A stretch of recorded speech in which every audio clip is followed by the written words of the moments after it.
Okay, good evening, everyone. This is Greg, and welcome to class once again.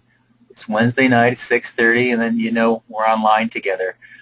Tonight we have a special treat because we have Richard Byrne. Richard is a teacher in Maine, and he also is the creator and major author of the Free Technology for Teachers website that I have shared with you. And I think Richard is a good example of, I just saw his work and kept looking at his website and reading the articles that he wrote and other things that were posted there.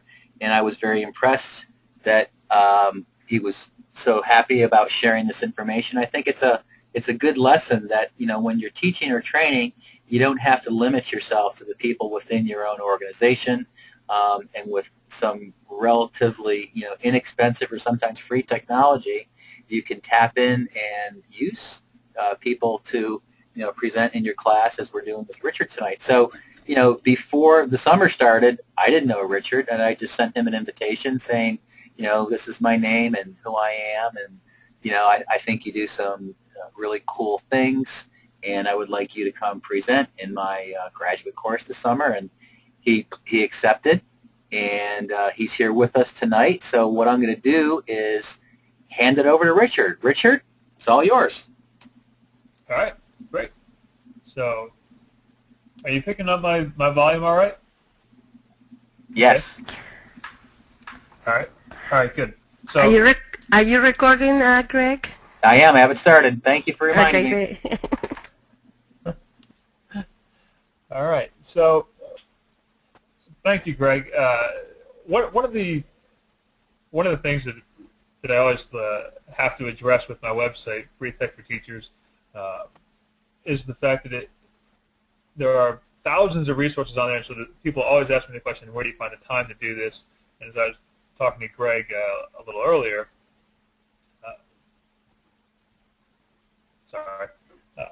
I spend probably 30 to 40 hours a week on this, but that doesn't mean that you have to spend 30 to 40 hours a week to find free things that you can use for your own teaching practices. So what I'm going to, and my background is, for 7 years I was an operations manager for FedEx Ground, and after about 6 years I decided I was tired of making packages go away, and went back to school and got my teaching certificate, and just kind of stumbled into teaching, and then stumbled into technology as a result of just needing something else to engage my students and develop new curriculum, and really kind of engage my students in a way that I couldn't do with the traditional methods that had been taught to me when I went back to school to pick up my teaching certificate, which was really very textbook based and very one way, kind of sage on a stage. So, and over the course of the last 4.5 years that I've been building this website, really it started out as a small project and has become a huge project now. I found some great stuff, and really just want to share with you tonight some of the things that I've found, and really the challenges that are common to all educators. If you're a kindergarten teacher or you're a college professor, there's some challenges that are really kind of universal to all of us. And so I want to talk about some technology we can use to kind of address those challenges. And give you the slideshow here. So the first kind of challenge that we will all face is access to materials and access to the web. And this is really kind of more of a K-12 problem than it is a higher ed problem. But there is the issue of filtering. There's kind of two approaches to filtering. You can block everything and try to keep up with every student that figures out a workaround. A few years ago, I was giving a talk at the University of Maine, and we had about 800 8th grade students in attendance doing all kinds of workshops. And one of the services that we wanted to use was blocked, and an 8th grader said about 3 minutes into the workshop, oh, if you all go to this proxy site, and gave out the name of the proxy site, and everybody went through the workaround. So it just shows you how quickly kids will figure out a way to get online if you just go with the blocking approach. And I prefer the approach of teach kids how to use and teach people how to use the internet properly. And the way that I've kind of gone about this and the way we've gone about it at my school over the years, you start with some research, get the students involved, get parents involved, and when all else fails, just go ahead and do it yourself.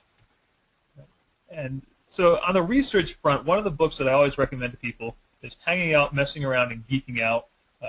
Some of the names you'll see on the list of contributors to this book. If you haven't read it, it's a fantastic resource for learning about the way that teenagers and some tweens are using social media, not just in their daily life, but how that is carrying over into what they're learning in their educational experiences. One of the famous names you'll see on there is Dana Boyd, who presents all around the country on this very topic. And if you have some time this summer, it's about 450 pages. It's a great resource. Another fantastic resource, if you haven't seen it yet, is the MacArthur Foundation and the Digital Youth Research Project.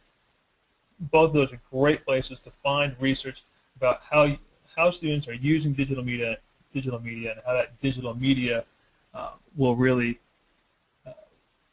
enhance the student's learning experience. And I've always found that when I've been invited to go speak at a school board, or go speak with a principal in another school district with my principal, he and I have a great relationship and have gone to other districts to talk about these very topics. The thing that everybody wants is research. They don't want to just go headlong into, most of them don't want to go headlong into opening up their internet access to everything and running into problems. They want research. They want something they can take and say, okay, someone else has done this work. This work is benefiting students, and now we'll go ahead and we'll open up access.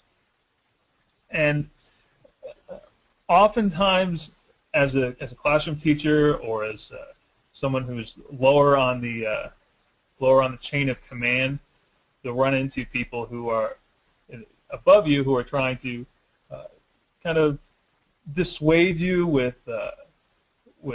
fancy words, or trying to dissuade you by using legalese. And there's a great resource.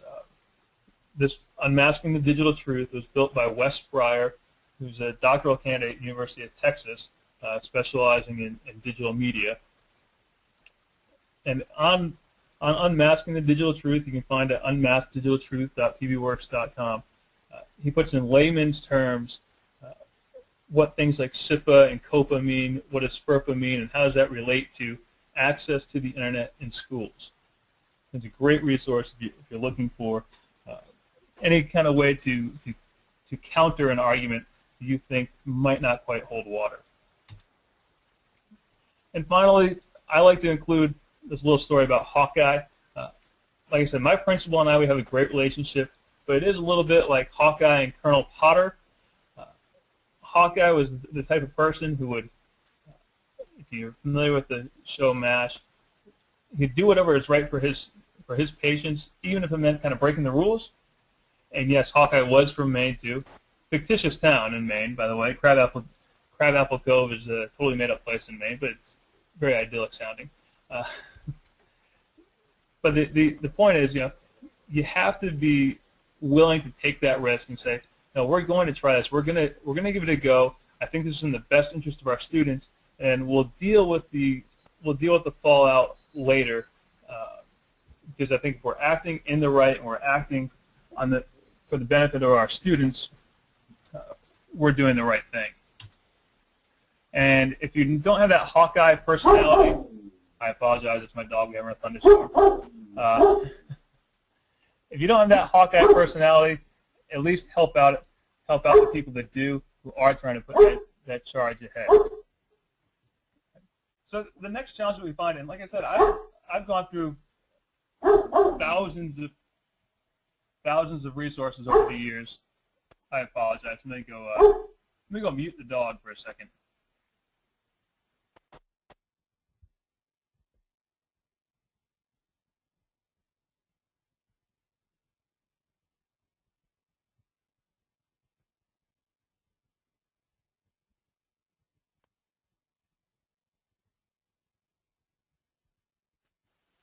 My apologies. He's afraid of the thunder. So the challenge that comes with the web in general is that there are thousands and thousands and thousands of great resources that you can access. And how do you narrow that down? And my criteria for narrowing down the resources that I use, before I go and introduce a website to a teacher, I kind of put a stopwatch on it. If I can figure it out in 7 to 10 minutes, I'm pretty confident that I can take it to a teacher who's not comfortable with technology and have them up and running with it in a relatively short amount of time with a degree of comfort that they can move forward and try it in their classroom.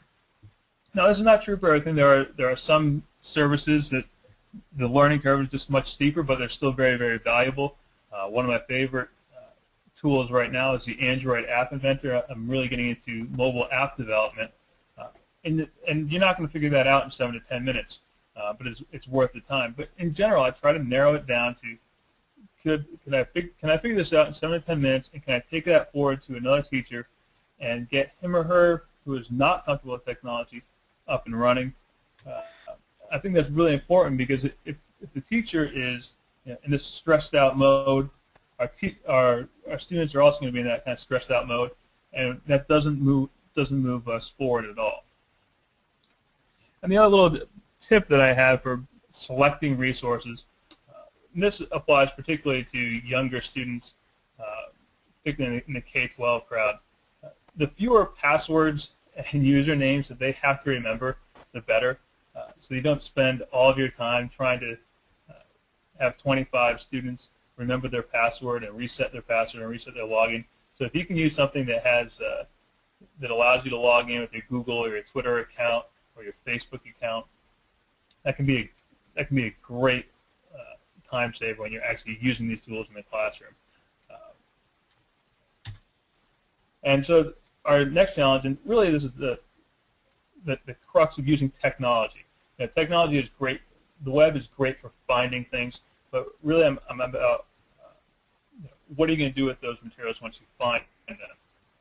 So for our visual learners, there are fantastic resources out there.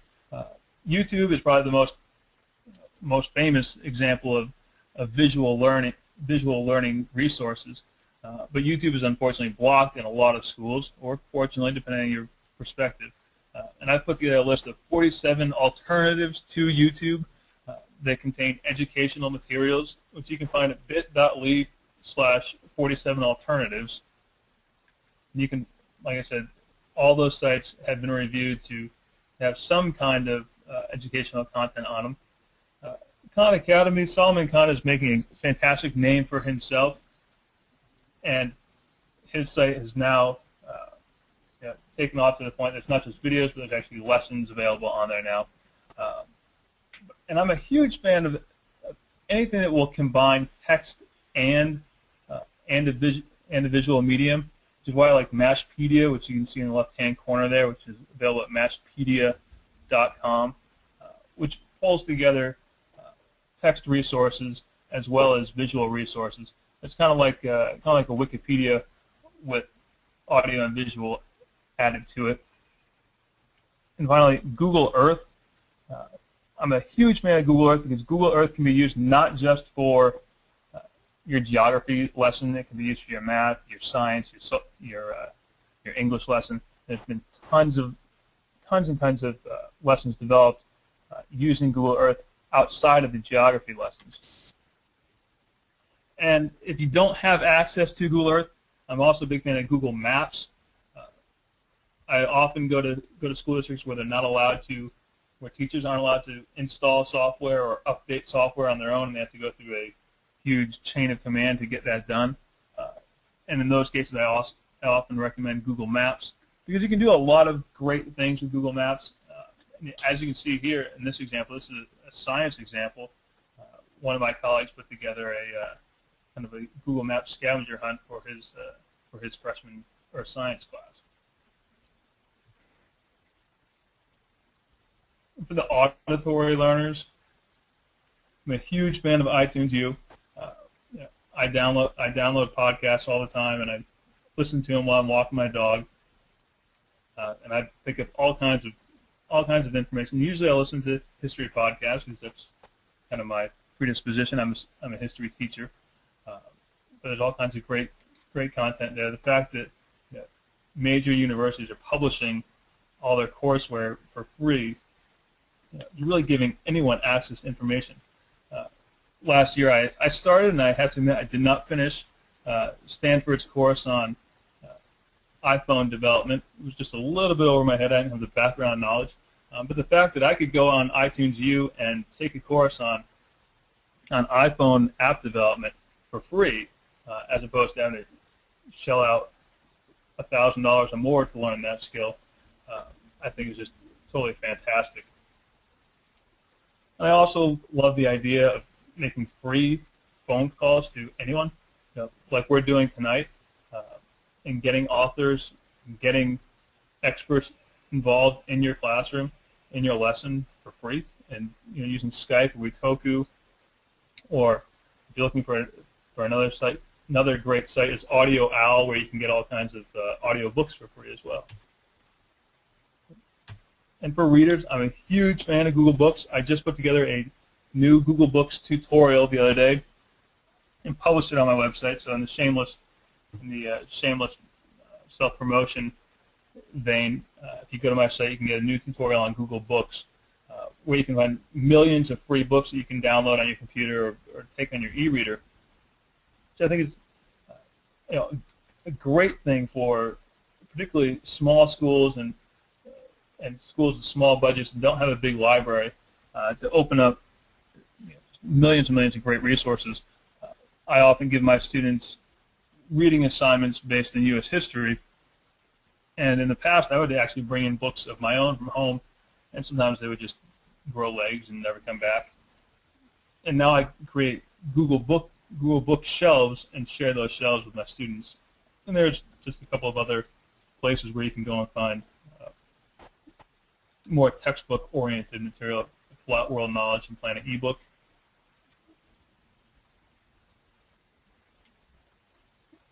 And another resource, and this is one that we're using in our school, is scio.com. Our science department has been using this now for about the last three semesters now. They've been using this to supplement the textbooks that they have. As textbooks have gotten damaged and not been replaced in that department, they've gone to looking for them online. And finally, a great little tool that I recommend installing on every web browser, any place where you're going to do some research, is called Apture, A-P-T-U-R-E. Now, I'll just show you real quick how it works here.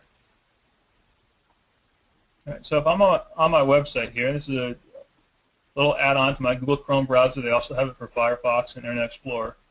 I can simply highlight a word and open this dialog box to learn more about that word, which I think is a fantastic tool for students that are doing research on their own. They can get videos about it, images related to that particular word, or you can do an entire phrase. I did advanced search tools here.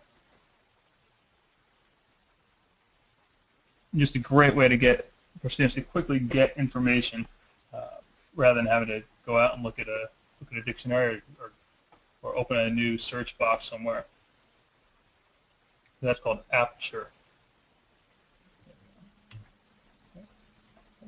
And the idea of giving every student a voice is one that I kind of stumbled upon when I started to experiment with chat rooms, like we have going on here tonight. Using the idea of a back channel and giving students the opportunity to ask questions, as they pop into their head, as opposed to making them wait until I've gotten from the student in the front all the way to the one in the back, because oftentimes what happens is the student in the front asks a question, and a couple other students ask a question, and then one of the students in the back, they go, oh, well, so-and-so took my question, or so-and-so said what I was going to say. And this way, by using some kind of online chat forum, all my students can participate and have an equal opportunity to participate, and not simply having to wait for me to call on them. Or this also removes the barrier of being shy or being nervous in front of the class. So one of the resources I use for this is called Today's Meet, todaysmeet.com. Now I'm going to show you how this one works as well. What todaysmeet.com is, if you've used Twitter at all, it'll look similar to Twitter.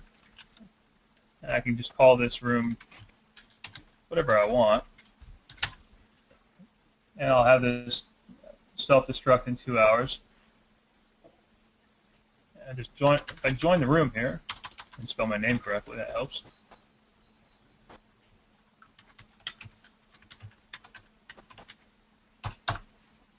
You have 140 characters to introduce yourself, ask a question. And what I often do with this is if I'm showing a video in my classroom, rather than passing out that list of questions for kids to answer while they're watching, I have them open up the Today's Meet room that I've assigned, and they ask their questions, and I can address their questions while the movie is playing, while the video is playing. I work with a science teacher who uses this during labs to have kids make quick observations and share observations with each other back and forth across the room without necessarily having to go and write them on a whiteboard or something like that. And when you're done, you can grab a transcript of everything that was said in there. So it's a great way to go back and revisit things that were said even after the class is over. There's some other tools out there to accomplish the same purposes. Micro mobs. Hoot Course actually integrates with Twitter and Facebook. So if you're already using Twitter or Facebook, or your students are already using them, they can contribute to a class conversation that's happening in Hoot Course, and then just log in with their Twitter or Facebook ID. And Edmodo is another service that I've experimented a lot with.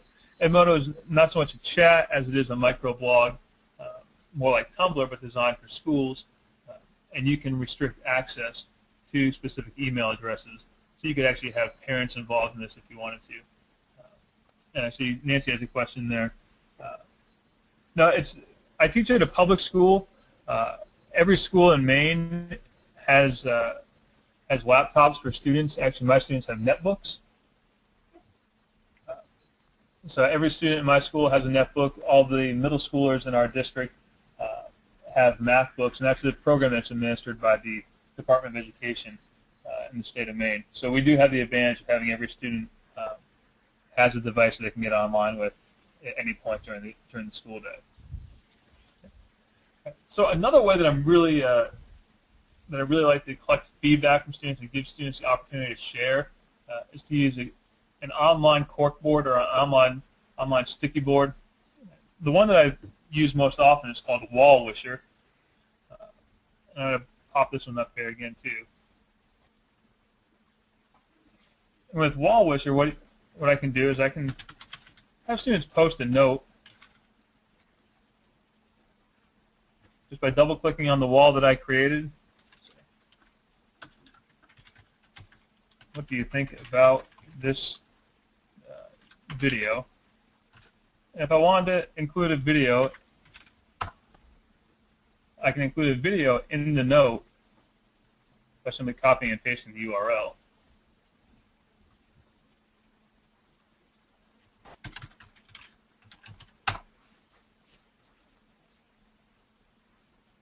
Quick little tip, if you're ever in front of the classroom and you're using YouTube, a great tool to use is called Purify, which removes all of this material on the right-hand side of the screen. You can find that at viewpure.com. I should type that into the box there. And what viewpure.com will do is remove all of this stuff on the side. I also have one called a Cleaner Internet, which you can see right here, which removed all of the material on the side. Now I can search Facebook or search YouTube in front of a class and not worry about inappropriate material popping up on the side. So anyway, what I do with Wall Wishers, I'll have kids go out and find images and find videos and post them on this wall, and then we'll have a discussion about. Oh, I didn't give myself permission to post on this wall. By the way, you can restrict this to to only comments that you want appearing. You can moderate the comments before they appear. I forgot to give myself permission here. There we go. Nope, still didn't go. But what we do is we'll put up these notes, and I can rearrange the notes if I have 25 notes on the board. And we'll have a conversation about the notes and about the observations that we've made from simple research. And a couple of just I have a question. Other alternatives. Yeah, great. Oh, Go ahead. I've never seen it.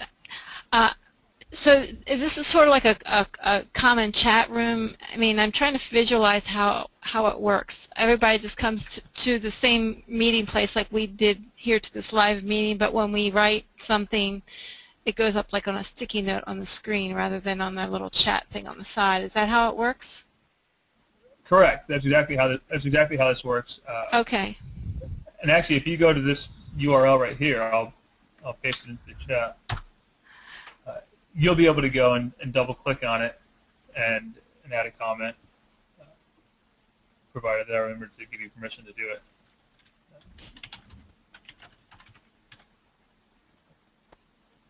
There we go. Put that video in again. Nope.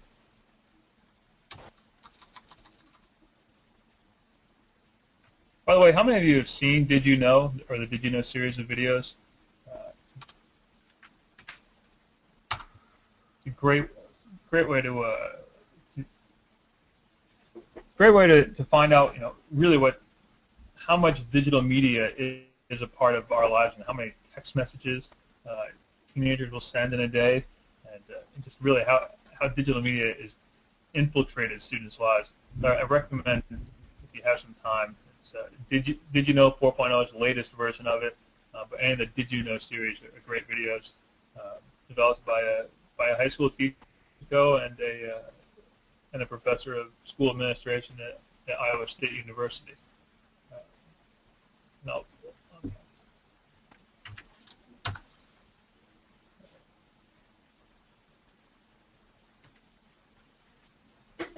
Right, so developing projects and developing assignments for students of all kinds of different learning styles. I'm a huge fan of video.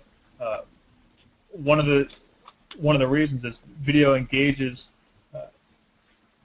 students visually as well as with audio.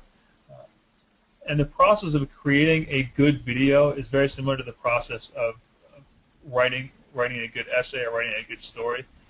And I make students actually write out scripts before they create videos. And I really kind of trick students into writing and thinking ahead and planning ahead, because if I don't do that, they'll get stuck in just manipulating the visual effects and not really telling the story. And one of the great resources for creating videos online is called JCut, jcut.com.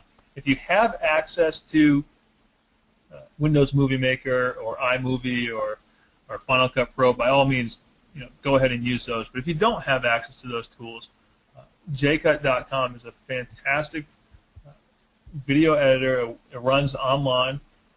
You can save all of your work online to your online account, and when you're done, you can download your videos if you want, or share them on YouTube, or share them on any other video sharing site if you like. But I love to use it because often my students will work from one computer at school, and then they'll leave their computer at school and they'll go home and they'll work on a different computer at home.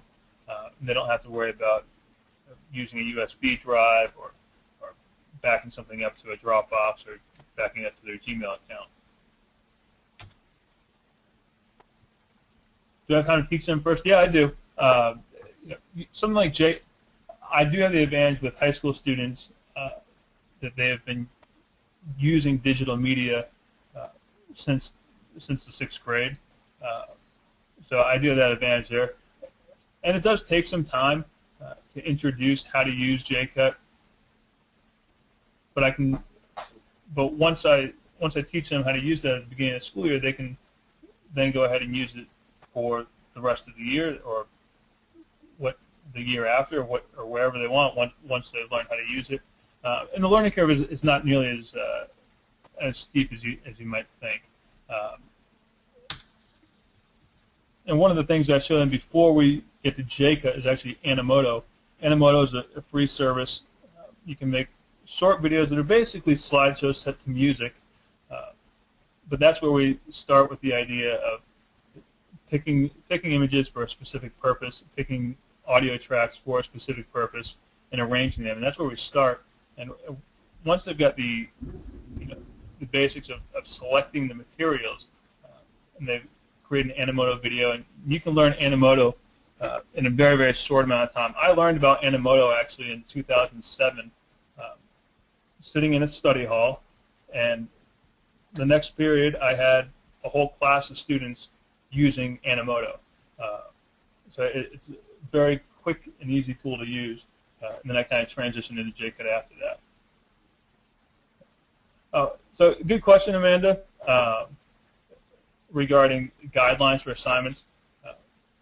I'm not a huge rubric person. I'm more of a checklist person. So I have a checklist of things that have to be done before you even get to the process of creating the video. I need to see. I'm a social studies teacher, so we're usually making videos that are telling a historical story. I need to see the research. I need to see the sources that you've used ahead of time. I need to see your script written out ahead of time. And I need to see the revisions, when we work through the revisions of the script and the timing before we ever get to the creating the video part.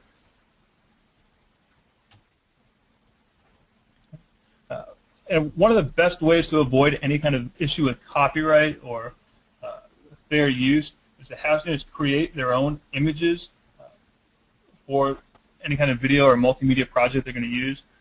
One of the tools that I use is ArtPad. ArtPad's a simple way to do quick sketches if you're going to do any kind of stop motion.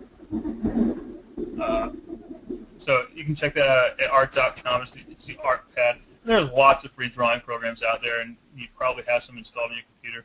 But that's just one that I often refer people to. And the other thing to consider about creating images on their own is almost every kid is carrying around a camera now in their pocket in the form of their cell phone. And so to avoid any kind of issues of copyright and fair use, I encourage kids and I encourage you to have your students go out and get images of their own rather than trying to grab it from somewhere else. Is this free? Yes, everything that I show you is free. I don't get paid by any of these companies, unfortunately. I could probably make a lot of money if I did. But all this stuff is free, and I'm not showing off anything that's not free.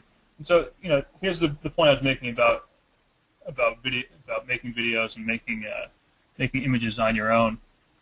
Even if you don't have any basic flip phone with a camera in it will suffice. And a bit, with the younger crowd, I always put this in here for people that are working with younger students. Go animate for schools. The free service that students can go and make animated movies, and they don't have to be artists. They can simply drag and drop images in, and it's a great way to tell a story, and it removes that barrier. I was one of those kids. I did not like to draw. I didn't think I was a good drawer, good artist. And so a program like this would have been perfect for me. And I'm also very much a fan of having kids just simply record quick notes and doing that either on their computer or on their phone, and then editing it down into something that they can reuse in another format. And the tool that I use for that is called Aviary. Aviary produces a whole suite of products, and their voice editor, their audio editor is called Mina. And again, that launches online. You can use it completely free online. And if you have a Google account, if you have a Google Apps account, Google Apps for schools or Google Apps for business, you can add Aviary to your list of services and save all your work online. Or you can simply download it to your computer. And if you've ever used anything like GarageBand, you'll notice that Aviary's Mina tool is pretty similar. And finally, Google. I mentioned Google Earth before. I just got to put in this quick story. This is one of my students' projects from last fall. One of the classes I teach is a special ed class for students that need credit to graduate. And oftentimes I have students that are at the second or third grade reading level when they get to me as 11th or 12th grade students. And so this is one of my students' projects from last year. And they were outlining battles of the Revolutionary War. And the reason I picked this one is not because there's any great depth of information in that place mark or any of the place marks really, but the fact that after the students took the test that everyone in the history department has to take, I had this student come up and say, I remembered some of those questions because I could remember the sequence that I put things onto my Google Earth map with. Just kind of a very telling experience for me in terms of, right, there is some validity to what I'm doing. There is validity to having kids create Google Maps as opposed to simply labeling places on a map. They had to learn a little bit about Google Earth, and they had to go and zoom in and place things down as opposed to just looking at a blank outline map and writing down, yeah, Battle of Bunker Hill. What you can't see in this particular place mark, but in some of the other place marks, is they link out to other sources and link out to sources of information that they can go and review with. And I mentioned cell phones already. If you're ambitious or you're really into mobile app development, I'm a huge Android person, and it's because of this very reason. The Android App Inventor allows anyone to create an Android application, even if you don't have any coding skills. You don't have to have any computer science skills. You can simply drag and drop elements together in the correct sequence and create an application. The first application you'll make is one where you put in a picture of a cat and you pet the cat and it meows. You can also do the same thing with a picture of a dog and have it bark. But what it does is it shows the logic that goes behind programming, and it really focuses on logic and logical and sequencing. And it's a great tool, and that's not something that you're going to learn in 7 to 10 minutes. It's going to take you a while to do it. My first application where I put in a picture of my dog and had him bark took me about an hour and 20 minutes, hour and a half to actually have it function correctly. But once you've made a couple, it becomes quicker. And the App Inventor, I'm really looking forward to getting back into my classroom this fall and having students make applications for their history classes. All of my notes I put online for my students all my notes, all my outlines, all the videos, I put it online for my students to access. And I'm really looking forward to having them try to catalog some of that information and put it into an application that they can use on their phone for studying on the go and making flashcards if they want to do that. The other great thing about the App Inventor is you don't have to submit your final product to a market. You can simply push it out to your own personal phone or tablet. Unfortunately, there's not really an iOS equivalent. I haven't found a good equivalent for the iPhone or the iPad yet. There are some services out there that claim to guide you through. What I've found is at the end, you're going to have to pay a fee to publish it to iTunes and download it. If there is an equivalent out there, I'd love to find out. And finally, about the writers, there's a couple of tools out there that are great for collaborative writing and outlining together. PrimaryPad, TitanPad, and Entry. They're all built on the old EtherPad code that Google bought and is actually using in Google Docs now. But PrimaryPad, TitanPad, and Entry, all three of them allow you to quickly collaborate with as many people as you want on creating an outline, on creating a story, on creating any kind of document. And it's a great way for collaborative brainstorming. And I'm obviously a huge proponent of blogging. You can see here a blog that my students were working on last fall, and they were tracking gubernatorial candidates in the state of Maine. By the way, Libby Mitchell did not win. Paula Page over here, he won. but the students were tracking candidates and writing entries about their candidates. And it's a great way for the kids that are into writing to express themselves, but it forces them to really think about quality before they hit publish. Because it's one thing when a student turns in a paper to you and they know that you and he or she are the only people that are going to read it. It's another thing when they hit publish and they know that the entire class is going to read it and the entire class is going to comment on what they've written. The quality of the work tends to go up dramatically. And when you're done blogging at the end of the semester, I'm a big fan of exporting that blog and turning it into a paper document. Blog Booker is one tool you can use for this. Anthologize is another tool. Either one of these tools allow you to download your blog and print it out as a book. And kids will be surprised, students will be surprised at how much they've written in the course of the semester when you print it out and they see it in actual pages. It's hard to visualize the quantity of pages on a blog. But when you can see it in paper, it's really a great way to visualize how much work has actually been done that year. And so our sixth challenge. Richard? Yeah. Go ahead. Yeah, this is Rashid. How are you? I'm great. How are you? I have a question. Very good, thanks. I have a question about the social and the cultural aspect when students actually use like civics app, and how do you see, for example, that it opens them up to new cultures and gives them an occasion to get to know other cultures or deal with other cultures in a certain way? That's a good question.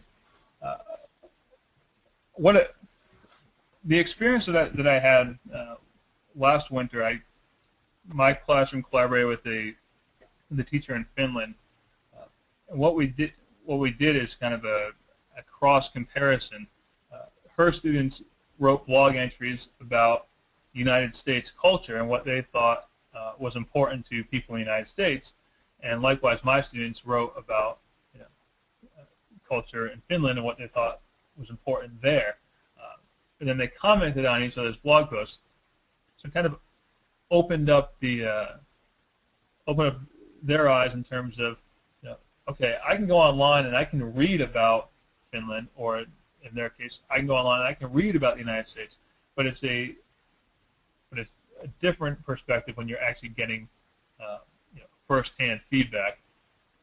For example, many of the students in Finland were often writing about Michael Jackson and the fallout from Michael Jackson's death, and that really seemed to be one of the things that they were always finding. So, did that address your question, or were you talking more about the Android App Inventor? Yeah, that was fine. I could see that other cultures try to, for example, give examples of the other students' culture or try to know it more. And I was just wondering how this medium, since it's going to be used in classes, makes it actually easier for students to quickly integrate between each other, as opposed to, for example, when we used to have traditionally organized trips to different foreign countries and then staying for the summer. And how does the internet or how does technology, including these apps, save money to people, make it accessible in classes? And so, the point was it was clear. So, okay. Thanks. And I noticed there's a question in here about the Android app. One of the things I didn't mention is the Android App Inventor has an emulator, which means even if you don't have an Android device, you can still see how it works. It basically puts a cell phone on your computer screen, and you can see how it works that way. And just a little bit more background about my school. About 70% of our kids qualify for free or reduced lunch, and oftentimes, we have students who only will get internet access when they come to school. but the one thing that they almost 100% universally carry around is a cell phone of some type, and the Android app or the Android-powered phones are far outselling any of the Apple phones at this point. So that's why we've kind of focused on the Android App Inventor.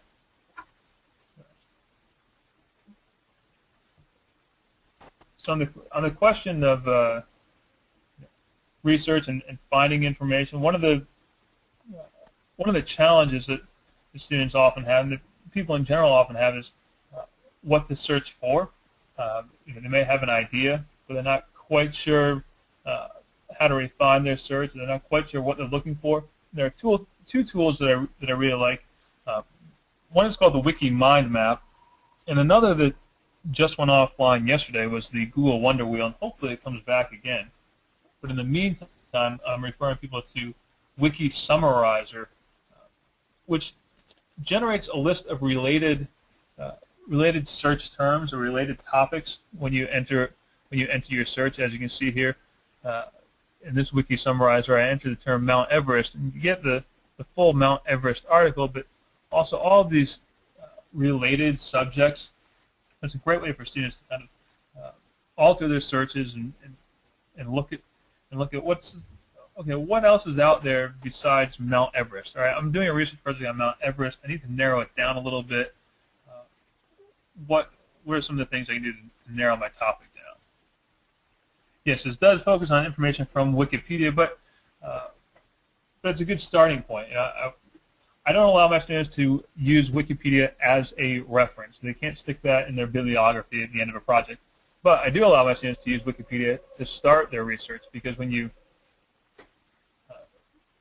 go to a Wikipedia article and if it's one that doesn't have one of the warnings that it needs more citations or it needs more references, down at the bottom you'll find a list of the sources that were used in that article, and I'll have students go off and look at those sites that are listed in the Wikipedia article summary. So that's it's kind of like when we were before Wikipedia and before the internet, and you would look in the bibliography at the back of one book and go and look for the books that are listed there.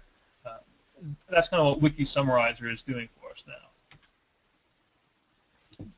And another tool for refining searches is the Google's Timeline tool, which you can find when you enter a Google search, and on the left-hand side of the screen, there's a link for more search options. And the timeline is a great tool for narrowing down a search to a specific time based on the dates that are referenced in a particular article. It doesn't go by publication date; it goes by dates referenced in an article or referenced in the web source. And one of the other things that people often overlook in Google searches, and Greg, I don't know if you've shown this or not, but it's to refine a search to a specific domain or set of domains. So if I do a search for Civil War, and I open up my advanced search tool, and I think this is something that every teacher needs to know how to do, and every student needs to know how to do. To search within a domain, if I type in, for example, .me.us, now I'll get results only from sites that use that particular domain, and the .me.us is restricted to schools in the state of Maine. So now all of these results are based on sites that are sites and domains in the state of Maine. So it's very helpful for students who are doing looking for a particular type of resource. Another thing that's really useful in Google's advanced search tools that's often overlooked is file type. If you're looking for articles that have appeared in a manuscript or appeared in publication, looking for a .pdf or looking for a document itself, rather than having to scroll through the entire list of results, you can go to a particular file type. If you're looking to use Google Earth, do a quick search for a .kmz or .kml file. So those are some of the tools that are often overlooked in a Google search that I really think that every teacher and student needs to know how to use. And if you haven't checked out Wolfram Alpha yet, the next time you have a math question, go to Wolfram Alpha. Go to wolframalpha.com. It's a computational search engine. It's not a search engine in the sense of Google. It's more based around numbers and giving quick summaries. So if I did my Mount Everest search here, I can quickly get that numerical information that's available, and I can scroll down and get some more of the typical background information. But again, it's really focused on the numbers and the numerical information.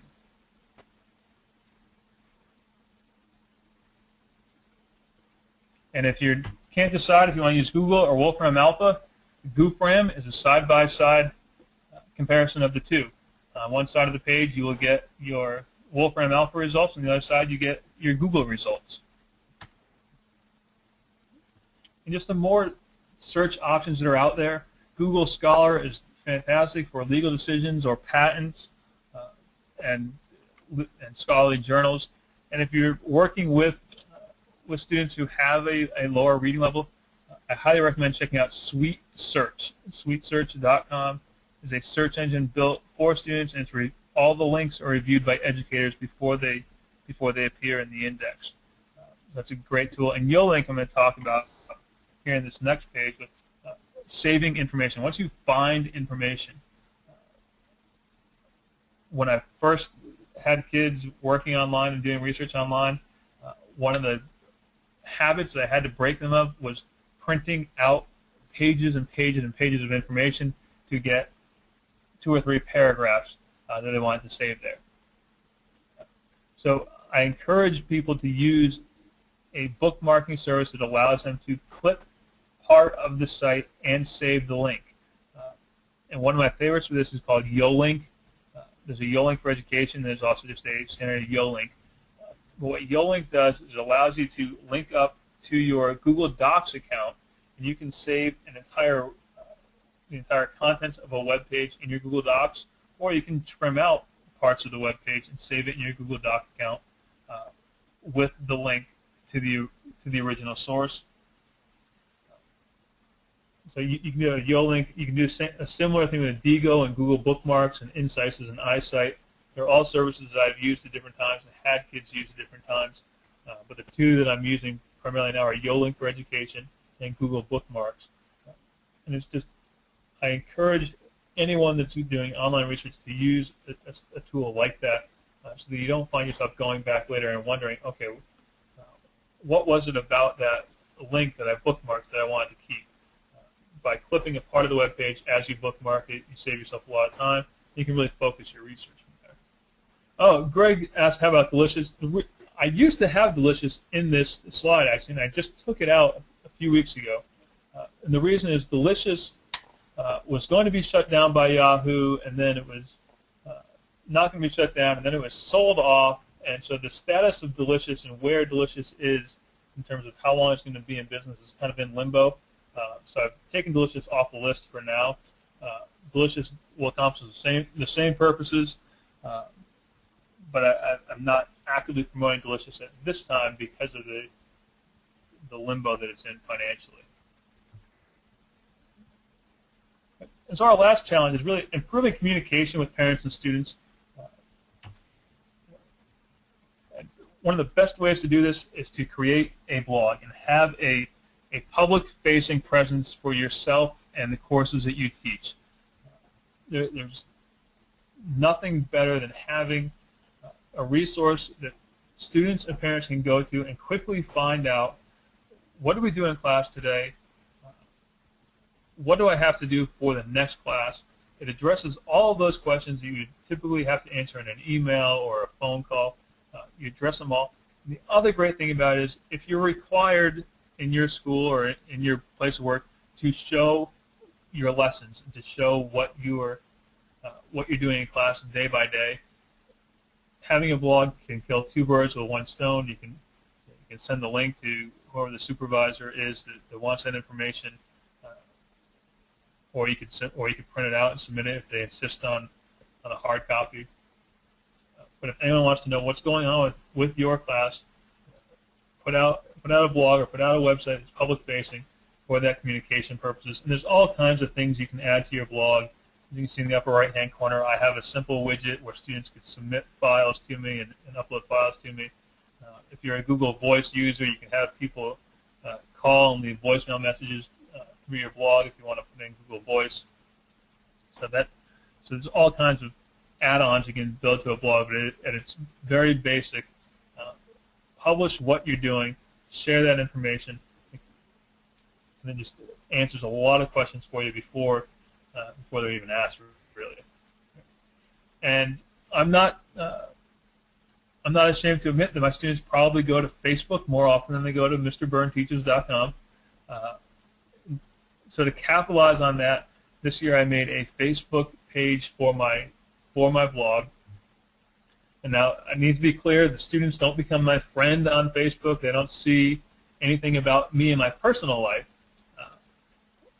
But there's a Facebook fan page for MrByrneTeaches.com, and all it is the blog updates appearing on the fan page. And provided that they haven't hidden me once they've liked MrByrneTeaches.com, they will see all the updates, or they could see the updates in their news stream when they go to log into Facebook.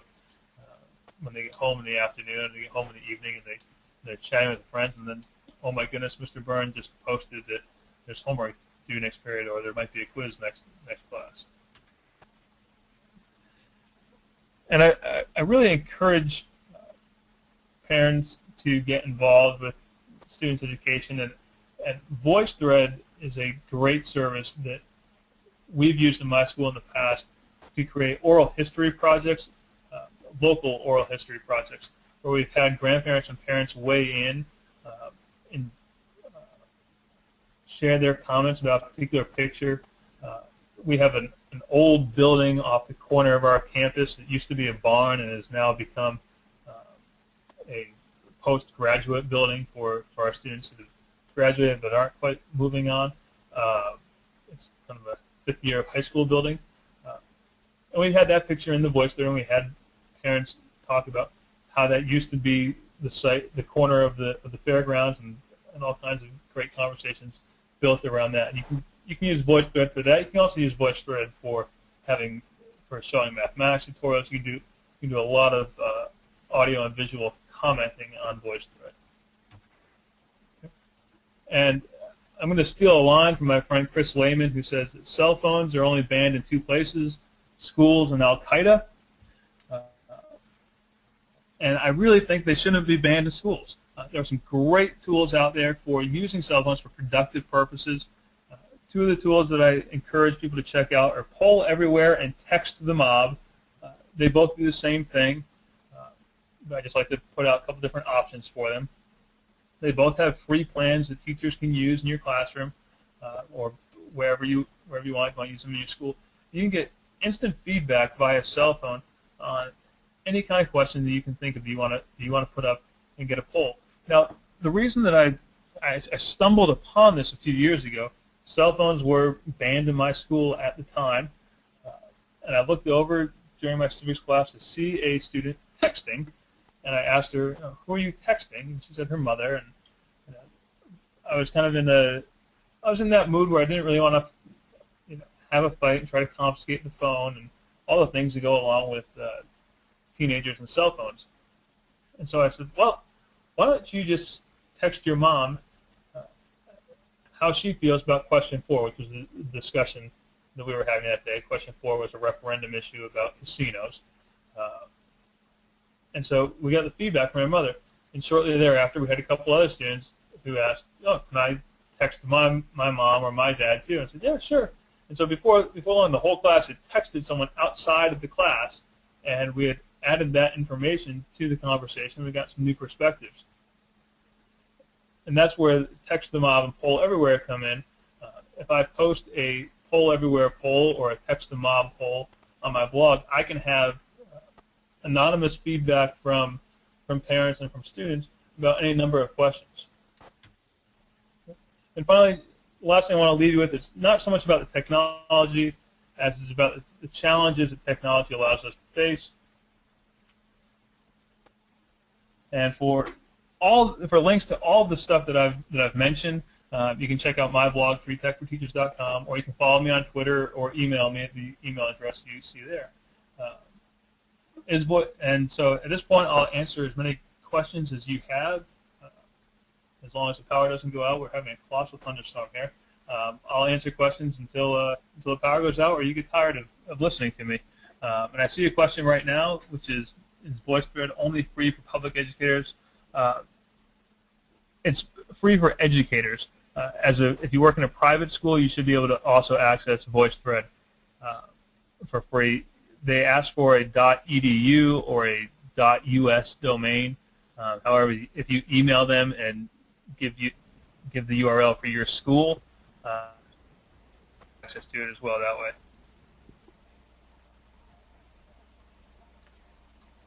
Hi, Richard. Hi. I also use Voicethread, and even if it's not an education account, you can still record up to 3 voice threads without any fees. Right. Thank you. Yeah, and access to Voicethread for education doesn't happen instantly. They're actually going to make sure that you're not scamming them. And I see a question, will the new technology and training help lower the dropout rate and increase attendance? I kind of look at that as 2 separate questions. Will it lower the dropout rate? Yes, or let me rephrase that. I think it will raise the graduation rate. What's been happening in our school district is we're implementing more and more alternative online programs. They're designed for the students who have had children and are trying to finish school, or kids that have dropped out and are returning to school and trying to finish their high school diploma. And in that regard, we have our graduation rates have gone up every year since we started doing that 3 years ago.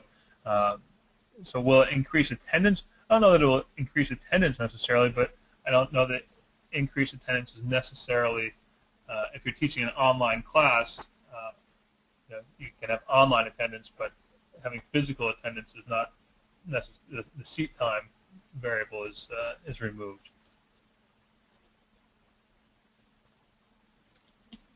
Okay.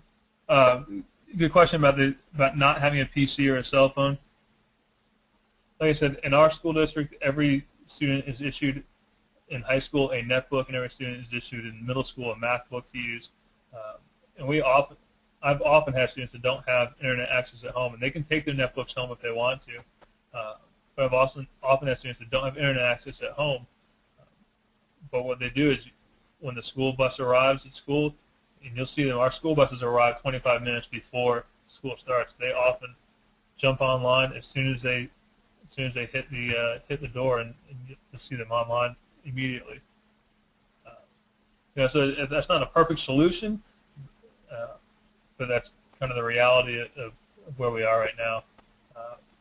And the cell phones, if they don't have a cell phone, that's okay. I mean, my class will continue on without a cell phone. That's not the focal point of the technology that I'm using right now. It's kind of one of the peripheral things at the moment because of the socioeconomics of my school district. But it's one of the things that, like I said, even the students who come from very poor backgrounds, one of the things that you always see them carrying around is a cell phone of some type.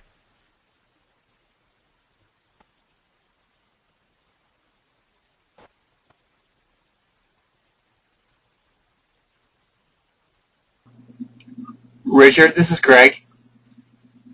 Yep.